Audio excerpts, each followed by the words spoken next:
జీవవాక్యము అనుదినము నడిపించు జీవవాక్యము బాధలలో బ్రతికించు జీవవాక్యము చీకటిలో వెలిగించు జీవవాక్యము ఆపదలో ఆదరించు జీవవాక్యం ఆపదలో ఆదరించు జీవవాక్యము జీవవాక్యము జీవవాక్యము జీవవాక్యము జీవవాక్యం.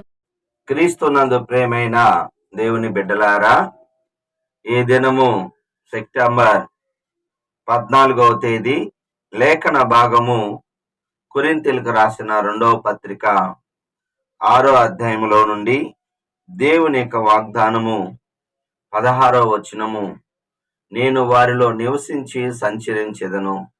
దేవుడు మనలో నివసించి సంచరించాలి అంటే మనము ప్రత్యేకంగా పరిశుద్ధంగా ఉండాలని దేవుడు కోరుకుంటున్నాడు.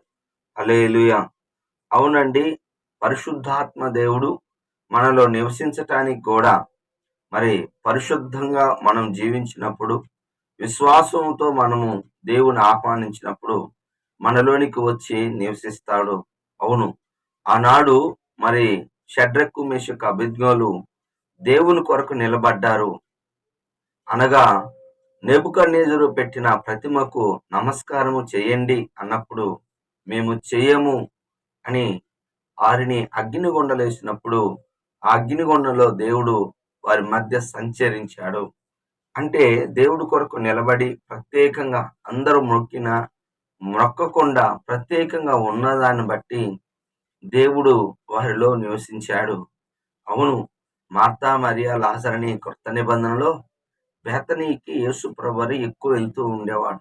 కారణము, వారు అందరికంటే ప్రత్యేకంగా ఉండేవారు. ధనవంతులు కానప్పటికీ, వారు పేదవారైనప్పటికీ విశ్వాసంతో దేవుని ఎప్పుడు చేర్చుకుంటూ ఉండేవాళ్ళు, పరిశుద్ధంగా ఉండేవాళ్ళు. అందువల్లే దేవుడు వారి గృహానికి ఎక్కువ వెళ్తూ ఉండేవాడు. నిజమండి, నువ్వు నేను పాపాలు ఉంటే మన ఇంటికి కూడా, అంటే మన హృదయంలోనికి కూడా వచ్చి నివసించటానికి దేవుడు ఎప్పుడూ ఇష్టపడుతున్నాడు. హల్లెలూయా. ఒప్పుకోవలసిన పాపాన్ని మనం చూసినట్లయితే దేవుని యొక్క కృపను 1వ వచనంలో వ్యర్థము చేయవద్దు. మరి దేవుని కృప, దేవుని దయ పొందుకున్న ఇస్కరియోతు యోధ మరి దయ్యములు ఎలగొట్టాడు, సువార్త చెప్పాడు. కానీ దేవుణ్ణి 30 వెండి నాణాలకి అమ్మివేసుకున్నప్పుడు అతడు మరి ఆ కృప నుంచి తొలగిపోయాడు. కృప మరి దేవుడిచ్చింది. ఆ యొక్క దేవుని కృపను, అంటే హెబ్రీ 10:29లో కృపకు మూలమగు ఆత్మను తిరస్కరించిన వారు మరి ఎంతో ఎక్కువ దండనకి గురవుతారు. అంటే కృపను వ్యర్థం చేసుకోకూడదు. యోధా రాసిన పత్రిక 4వ అధ్యాయంలో చాలా మంది దేవుని కృపను కామకత్వమునకు వారి యొక్క ప్రధానత్వాన్ని పోగొట్టుకున్నారు. అదే ప్రధానత్వం పోగొట్టుకొని వారి స్థానాలు పోగొట్టుకొని వారు దురాత్మలుగా, దెయ్యాలుగా తిరుగుతున్నారు. జాగ్రత్త. మనము కూడా మన యొక్క దేవుడిచ్చిన కృపను వ్యర్థం చేసుకోకూడదు. దేవుడిచ్చిన దయ, మరి ఎలీషా దగ్గర గెహాజీకి మరి పరిచర్య ఉంది, ధనం కోసం దాన్ని పోగొట్టుకున్నాడు.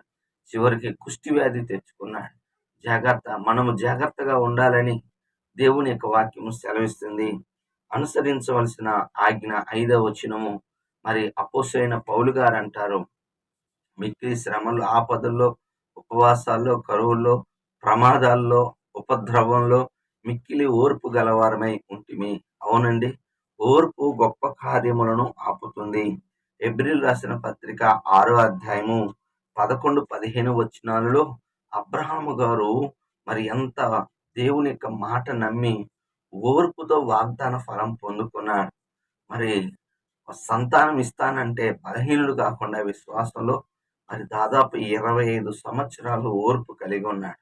అవునండి, ఓర్పు గొప్ప కార్యాలను మరి జరిగిస్తుంది, ద్రోహ కార్యాలు జరగకుండా చూస్తుంది. కావున ఓర్పు అనేది చాలా ప్రాముఖ్యం. యోసేపు కూడా 23 సంవత్సరాలు ఓర్చుకున్నాడు శ్రమలు. మరి దావీదు 40 సంవత్సరాలకి రాజు అయ్యాడు. దగ్గరికి మరి ఇంత గొప్పగా ఓర్చుకున్నారు. మోషే మరి 80 సంవత్సరాలకి నాయకుడయ్యాడు. ఓర్పు అనేది చాలా ప్రాముఖ్యం. బెతెస్దా కోనేటి దగ్గర 38 సంవత్సరాలు ఉన్న ఆ యొక్క కుంటివాణ్ణి దేవుడు స్వస్థపరిచాడు. ఓర్పు గొప్ప కార్యాలు చేస్తుంది. వాగ్దానం పొందుకోవాలి అంటే విశ్వాసం ఉండాలి, ఓర్పు ఉండాలి. అప్పుడే దేవుని యొక్క వాగ్దానాన్ని మనం స్వతంత్రించుకోగలము. దేవుడి మాటలు దీవించును గాక. ఆమేన్. ప్రార్థన చేసుకుందాం. ప్రేమ కలిగిన తండ్రి, యేసయ్యా నీకు వందనాలు, స్తోత్రాలు. ఈ దినము నాయన మీరు మాలో సంచరిస్తారండి. ప్రత్యేకంగా ఉంటే సంచరిస్తాడు ప్రభు అని చెప్పావు నాయన. నిజమే నాయన. మేము ప్రత్యేకంగా పరిశుద్ధంగా ఉండునట్లుగా సహాయం చేయండి ప్రభా. అయినా కృపను వ్యర్థం చేసుకోకుండా జాగ్రత్తగా ఉండే వాళ్ళముగా దయచేయండి. ఓర్పు గలవారమే ఆయన మేము కొనసాగించే వాళ్ళముగా దయచేయమని, మీ ఆత్మకార్యం జరిగించి బలపరచమని యేసు నామములో ప్రార్థిస్తున్నాను తండ్రి. ఆమేన్. తండ్రి యొక్క ప్రేమ, కుమారుని యొక్క కృప, పరిశుద్ధాత్మ దీవెన సదాకాలం అందరికి తోడుగా ఉండును కాక. ఆమేన్. హల్లెలూయా. దేవుడు మిమ్మల్ని దీవించును.